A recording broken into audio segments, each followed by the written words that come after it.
नमस्कार विद्यार्थी मित्रांनो. तर माझ्या YouTube चॅनलमध्ये मी तुमचं सहर्ष स्वागत करीत आहे. तर तुमच्यासाठी एका महत्त्वपूर्ण विषयावरती व्हिडिओ घेऊन आलो आहे. तो म्हणजे एम-पी-एस-सी राज्यसेवा 2025 जी की आता डिस्क्रिप्टिव्ह लेव्हल होणार आहे. डिस्क्रिप्टिव्ह लेव्हल होणार आहे. तर याचा जो नवीन पॅटर्न जो असणार आहे, त्याच्या संदर्भात आपण काय करणार डिस्कशन करणार आहोत, की हा पॅटर्न काय असणार आहे, कशा टाईपचे प्रश्न विचारले जाणार, या सगळ्यांची तुम्हाला माहिती सांगणार आहे. त्यामुळे व्हिडिओ शेवटपर्यंत पहा आणि माझ्या चॅनलवरती नवीन असाल तर प्लीज चॅनलला सबस्क्राईब करा. तत्पूर्वी तुम्हाला एक महत्त्वपूर्ण माहिती सांगत आहे. ती म्हणजे एम-पी-एस-सी वालातर्फे एक तुमच्यासाठी खूप चांगली ऑफर आहे. ती म्हणजे नागरी सेवा दिनची ऑफर असणार आहे. त्याच्यामध्ये तुम्हाला भव्य 80% पर्यंत सूट मिळणार आहे. आता हे एम-पी-एस-सीच्या सर्व बॅचेसवरती तुम्हाला सूट असणार आहे. बघा आता, तर याच्यामध्ये जर बॅचेस कोणकोणते आहेत ते बघूयात.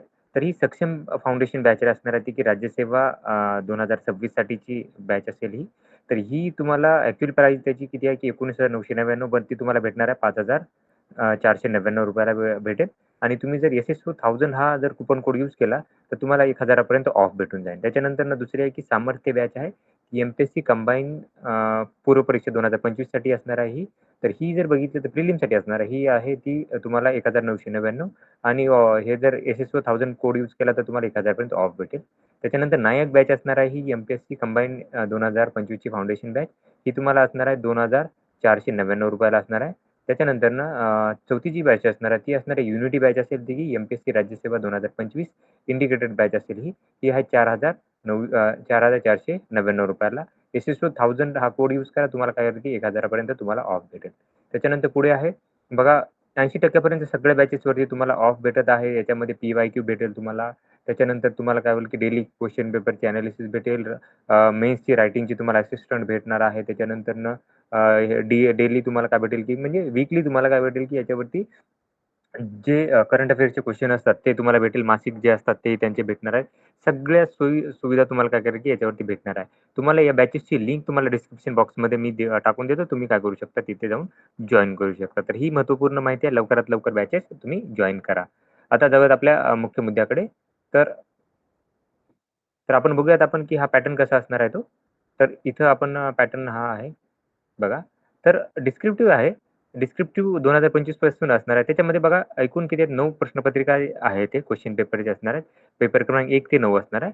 ती आता तुम्ही बघा मराठी भाषा ही अर्थकारी असणार आहे. तुम्हाला फक्त पास व्हायचं आहे याच्यामध्ये. 3 तासाचा वेळ आहे. 300 गुण असणार आहे. आता त्याच्यामध्ये काय की सर्व प्रश्न तुम्हाला अनिवार्य आहेत, कंपल्सरी आहेत. गुण आता बघा प्रत्येक प्रश्नाचे त्या प्रश्नासंबंध तुम्हाला काय केलं की गुण दिलेले आहेत. त्याच्यानंतर बघा इथे सांगितले की जिथे पर्याय दिलेले आहेत तिथे तुम्हाला सोडवण्याच्या पर्यायाच्या केवळ आवश्यक संख्या इतकेच अनुक्रमाने प्रथम प्रतिसादाचे मूल्यांकन केले जाणार आहे. तुम्हाला काय केलं की ठीक आहे ना, मी एखादी उत्तर काट मारल्याशिवाय अंशतः सोडवले असल्यास ते मोजण्यात येणार. तर तुम्ही काट मारलेली नसेल तर तुम्हाला ते पकडलं जाणार आहे. अतिरिक्त प्रतिसादाचे मूल्यांकन केलं जाणार नाही, त्याकडे दुर्लक्ष केलं जाईल. म्हणजे तुम्हाला जेवढी जागा दिली तेवढ्यातच तुम्हाला सोडवायचं आहे. एक्स्ट्रा तुम्हाला ते चेकही नाही केलेलं. त्याच्यानंतर बघा, की उमेदवाराने प्रत्येक प्रश्नातील उपप्रश्नाची उत्तरे एकत्रित सोडवणे अपेक्षित आहे. जर एखाद्या प्रश्नाचा उपप्रश्न इतरत्र सोडवल्यास म्हणजे काही पेजेस सोडून प्रयत्न केले तर अशा याला काय की त्यांना चेक नाही केलं जाणार. त्याच्यानंतरनं काय होतं, की प्रश्नामध्ये वेगळा निर्देश केलेला नसेल, तर प्रश्नाची उत्तरे मराठीत देवनागरी लिपीवर लिहायला पाहिजे. तुम्हाला काय करेल, की जर वेगळं काही नसेल तर मराठीतच लिहिले पाहिजे. जिथे-जिथे शब्दसंख्येची मर्यादा आहे, तिथे-तिथे तुम्हाला पालन केले पाहिजे. जर जास्त लिहिलं तर तुम्हाला गुण कमी केले जाणार आहे. त्याच्यानंतर उत्तर पत्रिकेत कोणतेही पृष्ठ सोडल्यास स्पष्टपणे काट मारायचे आहे तुम्हाला. आता त्याच्यामध्ये कसं आहे बघा, निबंध 100 मार्काचे असतील, परिच्छेदाचे आकलन असतात 60 मार्काचे, सारांश लेखन असेल 60 मार्काचे, मराठी उत्तराचे इंग्रजीमध्ये भाषांतर 20 मार्काचं, इंग्रजी उत्तरांचे मराठी भाषांतर 20 मार्काचं, परिपाठ आणि शब्दसंग्रह 40 मार्काचा. असे तुम्हाला हे असणार आहे 300 गुणांचं असणार आहे. आता इंग्लिशमध्येही तसंच आहे तुम्हाला जसं हे जे सांगितलं फक्त तुम्हाला मराठी इंग्लिशमध्ये असेल 300 गुण असणार आहेत. तर याच्यामध्ये एसे आहे 100 मार्काचा, कॉम्प्रिहेन्सिव्ह पॅसेज असेल 75 mark, precise writing 75 mark, vocabulary असेल 25 मार्क आणि व्होकॅब्युलरी पार्ट 2 असेल 25 मार्काचा. त्याच्यानंतरनं हा असणार आहे की कंपल्सरी प्रश्न आहे हा एसे रायटिंगवरती. आता तुम्हाला बघा हे एसे दिलेले आहेत. आता तुम्हाला त्याच्यात काय काय सांगितले, प्रश्नपत्रिका 2 विभागात विभागलेली असून प्रत्येक भागात प्रत्येकी 4 विषय आहेत. प्रत्येक उमेदवारांनी यातून एक विषय निवडायचा आहे तुम्हाला. त्याच्यानंतरनं ऑनलाईन अर्जात नमूद केलेल्या पर्यायानुसार मराठी आणि इंग्लिश या भाषेपैकी एका भाषेत तुम्हाला निबंध लिहिणे आवश्यक असणार आहे. त्याच्यानंतरनं उत्तरपत्रिका उत्तराचे माध्यम नमूद करा. तुम्ही कोणत्या ह्यात लिहिणार आहे त्यातल्या आणि माध्यमाव्यतिरिक्त लिहिलं तर तुम्हाला प्रश्न दिले जाणार, चेक नाही केले जाणार आणि त्याचे गुणही दिले जाणार नाहीत.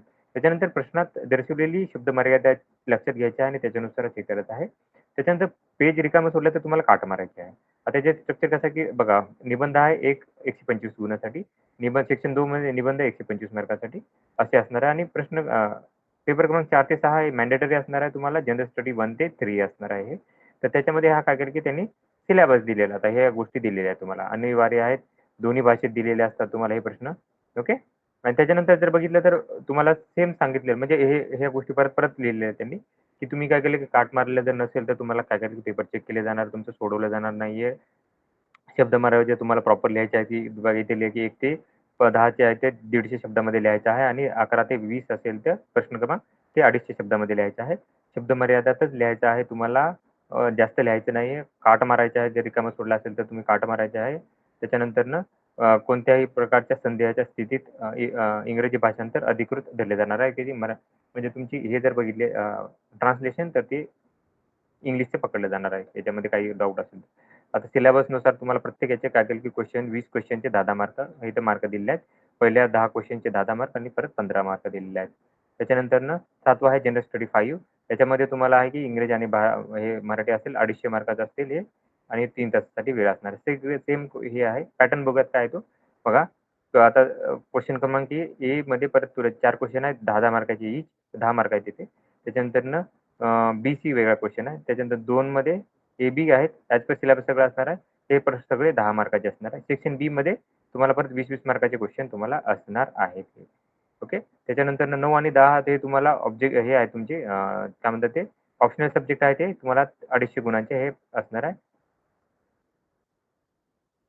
तर ही माहिती होती. आता हे ऑप्शनल सब्जेक्टबद्दल आपण काय करू ते वेगळ्या वेगळ्या व्हिडिओमध्ये तुम्हाला ह्याची बद्दल माहिती देईन. तर अशाच महत्त्वपूर्ण माहितीसाठी माझ्या चॅनलला सबस्क्राईब करा, व्हिडिओला लाईक करा आणि माहिती विद्यार्थ्यांसोबत शेअर करा. धन्यवाद.